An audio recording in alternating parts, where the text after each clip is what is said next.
L'énergie émise sous la forme de chaleur par le Soleil est comparable à un moteur qui alimente notre climat.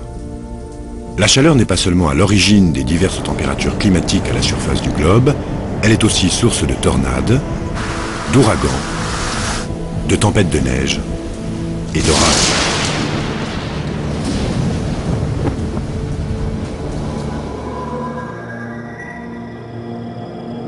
Ces différents phénomènes ont tous comme point de départ le rayonnement électromagnétique émis en permanence dans toutes les directions de l'espace par le Soleil.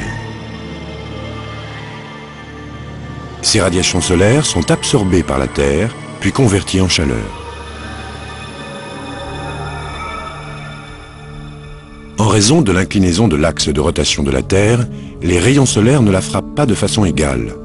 De ce fait, certains points de la planète perçoivent plus de chaleur que d'autres. Cette chaleur inégale est un facteur de régulation des climats. Lorsque la surface de la Terre se réchauffe, elle réchauffe aussi l'atmosphère. Comme ces bulles, l'air chaud devient moins dense et plus léger, et par conséquent il s'élève. Et ce faisant, l'air plus froid prend sa place. Ce mouvement de brassage dans un fluide tel que l'air est appelé convection. Celle-ci crée des zones de haute et de basse pression et produit les vents,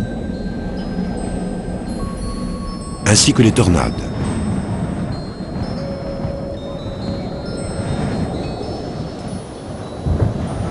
Nous pouvons nous représenter notre atmosphère comme une rivière d'air toujours en mouvement, pleine de courants, de tourbillons et de vents. Avec l'eau, elle permet de répartir la chaleur sur la Terre.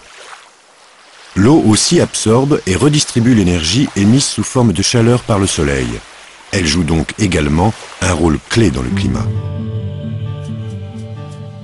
Les océans emmagasinent efficacement la chaleur et font circuler à la fois les eaux chaudes et froides autour du globe. Les différences de température entre les plaques continentales et la mer influencent beaucoup le climat local. Pour avoir une meilleure idée de la manière dont l'eau transporte la chaleur, il suffit d'observer une flaque d'eau. Lorsque le soleil réchauffe la flaque, l'eau s'évapore en emportant la chaleur. L'eau se transforme en vapeur invisible, qui vient s'ajouter à l'humidité de l'air. Cette vapeur d'eau s'élève jusqu'à ce qu'elle refroidisse et se condense en nuages, porteurs de pluie et de neige. La chaleur emmagasinée est libérée au cours de ce processus de condensation, provoquant parfois un orage.